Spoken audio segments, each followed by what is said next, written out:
Hello students, welcome to अभ्यास institute. Last video में आपने देखा था कि हमने आपको एक इंट्रोडक्शन दिया था जेनेटिक्स का, जिसमें आपने जेनेटिक्स की डेफिनेशन के बारे में, जेनेटिक्स टर्म किसने दिया था ये आपने सीखा था, डब्ल्यू वेटसन ने टर्म दिया था।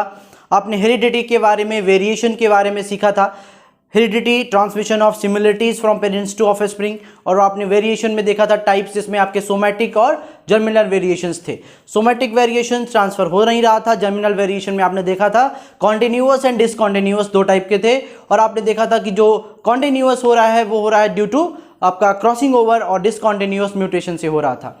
यहाँ पे आपको आज हम कुछ टर्म्स बताएंगे और उससे पहले आपको कुछ साइंटिफिक कॉन्ट्रीब्यूशंस बताएंगे। साइंटिफिक कॉन्ट्रीब्यूशंस का डिटेल आपको आगे जैसे जैसे उस साइंटिस्ट की हम डिस्कवरीज पढ़ेंगे, उनकी थ्योरीज पढ़ेंगे तो आपको और क्लियर होगा। बट अभी हम सिर्फ उनके नाम और उनको क्या स्पेसिफाई कैसे करें उनको, तो ये थोड़ा सा समझेंगे। जैसे सर ग्रेगर जॉन मेंडल, आप सब जानते हैं, जेनेटिक्स पढ़ेंगे और बिना मेंडल साहब के जेनेटिक्स में कुछ है ही नहीं अगर कह सकते हैं तो, क्योंकि सर फादर ऑफ जेनेटिक्स किसे कहा जाता है? ग्रेगर जॉन मेंडल को।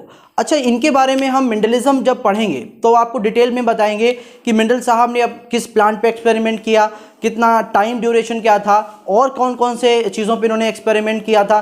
फिर आपको ये भी बताएंगे कि इनके सक्सेसफुल होने के और इनके फेलियर के, या इनकी जो कैरेक्टर्स हिडन रह गए थे उसके पीछे क्या रीजंस थे, वो सारी चीज़ें आपको क्लियर हो जाएंगी। यहाँ पे देखते हैं डब्ल्यू वेटसन, जिन्होंने टर्म जेनेटिक्स भी दिया था, इनको फादर ऑफ मॉडर्न जेनेटिक्स भी कहते हैं। और थॉमस हंट मॉर्गन के बारे में हम सब जानते हैं, फादर ऑफ एक्सपेरिमेंटल जेनेटिक्स इन्हें कहा जाता है। क्यों कहा जाता है? क्योंकि इन्होंने एक्सपेरिमेंट परफॉर्म किया ड्रोसोफिला मेलानोगास्टर के ऊपर, एक फ्रूट फ्लाई के ऊपर, और इन्होंने कुछ चीज़ें प्रपोज करी। वो क्या थी? वेरियस कॉन्सेप्ट लाइक लिंकेज के बारे में, सेक्स लिंकेज के बारे में, crossing over, criss cross inheritance, linkage map on Drosophila. तो ये सारी चीज़ें आपको डिटेल में पढ़ाई जाएंगी जब मॉर्गन के बारे में, जैसे हम लिंकेज पढ़ेंगे तो लिंकेज के बारे में सब कुछ बताएंगे। तो यहाँ पे ध्यान देने वाली बात है कि इन्होंने एक्सपेरिमेंटली जेनेटिक्स में बहुत ज़्यादा कंट्रीब्यूशन दिया, इसीलिए इनको फादर ऑफ एक्सपेरिमेंटल जेनेटिक्स कहा जाता है। अब आते हैं ए गैरॉड के ऊपर, इनको कहते हैं father of human genetics and biochemical genetics.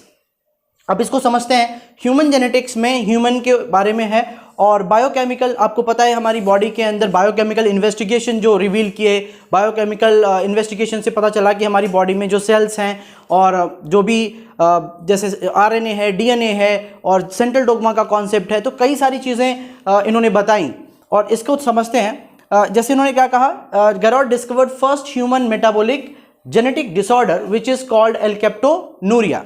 एल्केप्टोनूरिया black urine disease उसे कहते हैं।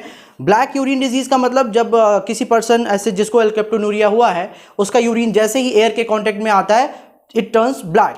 तो यहाँ पे he gave a concept of one mutant gene one metabolic block, ये कॉन्सेप्ट उन्होंने दिया था। अच्छा, आपको पता है, ये डिटेल में हम पढ़ेंगे आगे, मैं बता रहा हूँ कि सिर्फ अभी हम इनके नाम और इनके कॉन्ट्रीब्यूशंस को देख रहे हैं। वन म्यूटेंट जीन में आपको पता है कि जीन म्यूटेंट हुआ मीन्स कि उस डीएनए के चेंज आया, उसके कॉन्स्टिट्यूशन में चेंज आया। तो जैसे ही चेंज आया तो आपका आरएनए चेंज होगा, आरएनए चेंज हुआ तो प्रोटीन चेंज होगी, सेंट्रल डोग्मा का कॉन्सेप्ट आपको पता है। तो जैसे ही ये चेंज हुआ तो मेटाबॉलिक रिएक्शंस में भी चेंजेस आएंगे, वो ब्लॉक हो सकती है। नेक्स्ट वीडियो में हम आपको बात बताएंगे इंपॉर्टेंट टर्म्स के बारे में, जिसमें कि हम फैक्टर्स या एलिमेंट की बात करेंगे, कैरेक्टर की बात करेंगे, ट्रेट की बात करेंगे। जीन क्या है, एलील है, होमोजाइगस, हेटेरोजाइगस, हेमीजाइगस, बहुत कंफ्यूजन रहता है बच्चों को।